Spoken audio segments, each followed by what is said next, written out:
세상에는 다양한 사람들이 살아갑니다. 그리고 그만큼 다양한 종류의 사연들도 많은데요. 이런 사연들 중에는 역사적 인물들이 겪은 죽음에 대한 이야기들 역시 빼놓을 수가 없겠습니다. 오늘 소개할 이야기는 역사 속 인물들이 맞이한 세계의 황당한 죽음 7번째 이야기입니다.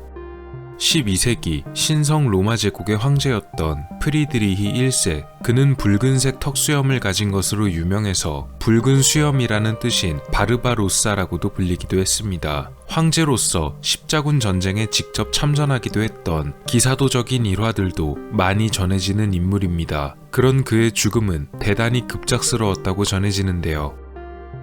사건은 십자군 원정이 진행되던 1190년에 벌어졌습니다. 더운 날씨에 병력을 이끌고 참전 중이던 바르바로사는 아나톨리아의 살레프 강을 건너다가 더위를 참지 못하고 강에 입수를 하게 되었는데요. 고령의 나이였던 데다가 무거운 갑옷을 걸친 채였기 때문에 황제는 강을 빠져나오지 못한 채 익사하고 말았습니다. 또 다른 주장으로는 황제가 갑자기 찬물에 뛰어드는 바람에 심장마비로 숨졌다고 말하기도 합니다. 상당히 갑작스러운 죽음이 아닐 수가 없었습니다. 그런데 그 이후에 전개된 일은 더 당황스러웠는데요. 어쨌든 황제가 목숨을 잃게 되었으니 장례를 치러야 하는데 그의 시신을 매장하기 위한 가장 적합한 곳은 예루살렘이었고 거기까지 가기 위해서는 꽤 오랜 시간이 걸렸습니다. 결국 황제의 시신을 오래 보관할 방법이 필요했습니다.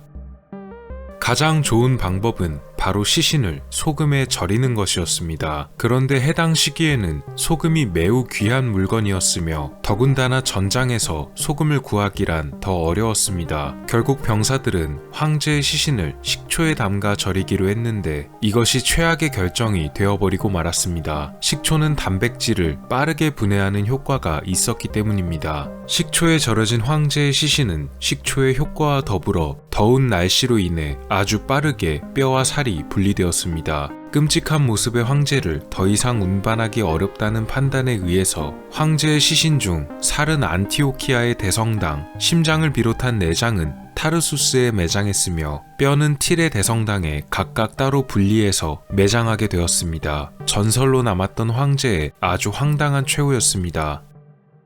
스페인에 존재했던 여러 왕국들 중에는 나바라 왕국이란 곳이 있었습니다. 더 정확히 말하자면 스페인의 역사뿐만이 아니고 프랑스의 역사로도 편입이 된다고 하는데요. 이 나바라 왕국의 역대 왕들 중에는 악인 왕이라고도 불리던 인물이 한 명 존재합니다. 바로 카를로스 2세입니다. 워낙 생전에 악독한 일을 많이 저질렀다고 하는데요. 그래서 악인 왕이라는 별명이 붙게 되었다고 합니다. 프랑스의 국왕 자리까지 차지하기 위해서 여러 가지 음모를 꾸미고 많은 사람을 암살하는 등 여기저기서 미운 털이 많이 박힌 사람이었습니다. 그런 그의 최후 역시 매우 황당하다고 전해집니다.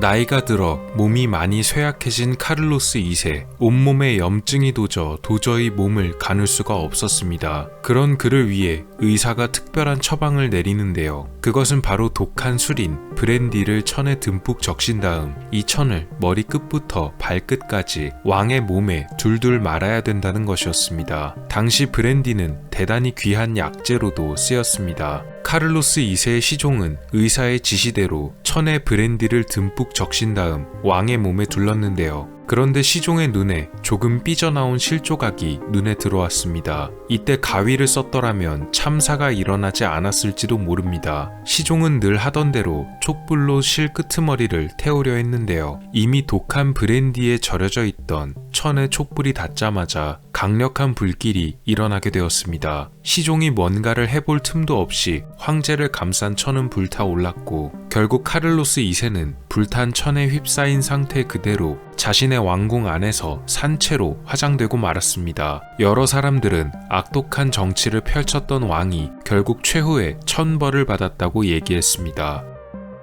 토마스 오트웨이는 17세기 영국에서 활동한 극작가입니다. 원래는 대학에서 문학을 공부하고 나중에 연극 무대에 서게 되면서 배우 활동도 했지만 무대 위에서 너무 긴장을 많이 하는 경우가 잦아서 자신이 배우를 하기엔 어렵다고 판단했으며 배우가 아닌 작가의 길로 방향을 전환했다고 합니다. 그런 그가 사랑에 빠지게 된 때가 있었습니다. 동시에 토마스의 인생을 바꾸는 전환점이 되었는데요. 상대는 바로 그의 연극에 주인공으로 여러 번 출연했던 배우 엘리자베스 벨이라는 여성이었습니다. 지금까지도 그가 그녀에게 보낸 연애 편지가 남아있다고 하는데요. 엘리자베스 역시도 토마스가 싫지는 않았는지 그와 몇 번 만남을 가졌던 것으로 보입니다. 그런데 사실 엘리자베스에게는 연인이 있었습니다. 그녀의 연인은 바로 로체스터의 백작 존 윌모트였는데요. 엘리자베스가 토마스와 불륜을 저지르고 있다는 소문이 백작의 귀에까지 들어가게 되었고, 겁을 먹은 토마스는 영국을 떠나기로 마음먹습니다. 그는 네덜란드에 주둔 중인 영국군에 자원했는데요. 몇 년 뒤인 1679년 네덜란드의 영국군 부대가 해산되자 토마스도 자연히 영국으로 귀환하게 되었습니다. 다시 극작가 일을 하려고 노력하기도 했지만 이미 백작이 손을 써놨는지 누구도 그에게 일을 맡기지 않았고, 토마스 역시 글을 쓰는 능력이 많이 떨어져 있었기에 그는 말년에 가난 속에 살아가야만 했습니다. 하루는 토마스가 길에서 누더기 차림으로 구걸을 하다가 지나가던 행인이 그를 알아보게 되었는데요. 딱한 그의 사정을 보고 돈을 조금 나눠주었습니다. 토마스는 돈을 받자마자 근처의 빵집으로 달려갔고 빵을 하나 사서 허겁지겁 먹기 시작했는데요. 그런데 너무 급하게 먹던 나머지 빵 조각이 그의 목에 걸리게 되었고, 그는 결국 호흡곤란으로 인해 숨지고 말았습니다. 비극 작가의 비극적인 죽음이었습니다. 요즘도 가끔씩 간간히 들리는 사고 소식들 중에는 창문에 너무 깊숙이 기대어 서 있거나 혹은 아래를 내려다보다가 추락한다는 이야기들이 있습니다. 지금 말씀드릴 황당한 죽음 역시도 그런 사례입니다. 19세기 말엽부터 20세기 초까지 미국의 국무장관을 지냈던 존 헤이에게는 아델버트 헤이라는 아들이 있었습니다. 자신의 아버지를 따라 아들 역시도 정치계에 입문했는데요. 1900년경 벌어졌던 보어 전쟁 중에 헤이는 남아프리카의 미국 영사로 임명되었습니다. 당시 겨우 24살이었던 그는 영사로 재직하던 동안에 6,000명의 포로들과 시민들에 관한 재정을 담당하는 등 젊은 나이에도 불구하고 꽤 경력을 인정받았습니다.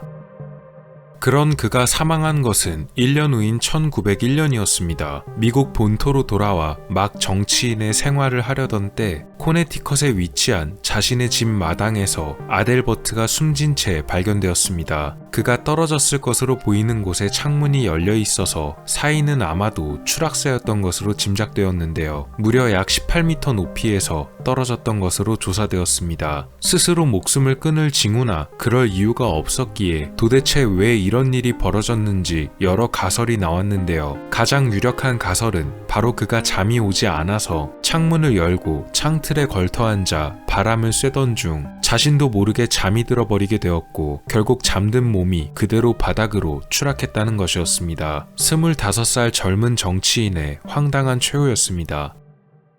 추락으로 인해 사망한 또 다른 사람이 있습니다. 캐나다의 작가이자 언론인으로 일했던 벤자민 테일러입니다. 젊은 시절 군인으로 임관하기도 했는데요. 군인으로 복무하던 동안 맡았던 직책을 통해 글쓰기와 출판에 많은 경험을 쌓았습니다. 이 경험을 살려 전역 이후에도 언론인으로 활동하게 됩니다. 1887년 그는 한 잡지의 편집자로 취직하게 됩니다. 해당 잡지는 한창 캐나다에서 활발하던 산업인 광산업에 관해 다루는 잡지였다고 합니다. 벤자민은 꽤 열정적으로 광산업에 대해 취재했고 광산 회사의 대변인으로 활약하기도 했습니다. 이런 열정 덕분에 그는 편집자의 위치에서 발행인의 위치가 되어 꽤 빠른 승진을 할 수 있었다네요.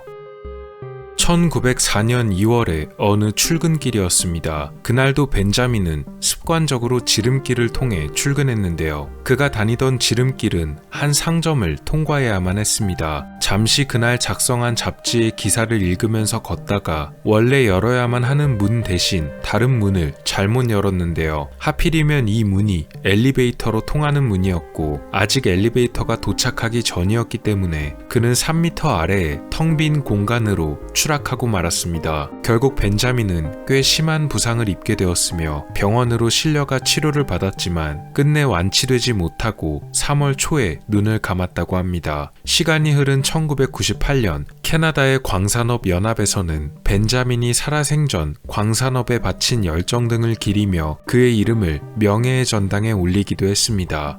오늘도 세계의 역사 속 인물들이 맞이했던 다양하고 황당한 죽음에 대해 알아봤습니다. 다음 영상에는 역사 속의 황당한 죽음들에 관한 8번째 이야기로 찾아뵙도록 하겠습니다. 미스터리 큐브였습니다. 감사합니다. 오늘 미스터리 어떠셨나요? 영상을 재밌게 보셨다면 채널에 방문하셔서 더 많은 영상을 시청해보세요. 미스터리 큐브였습니다. 감사합니다.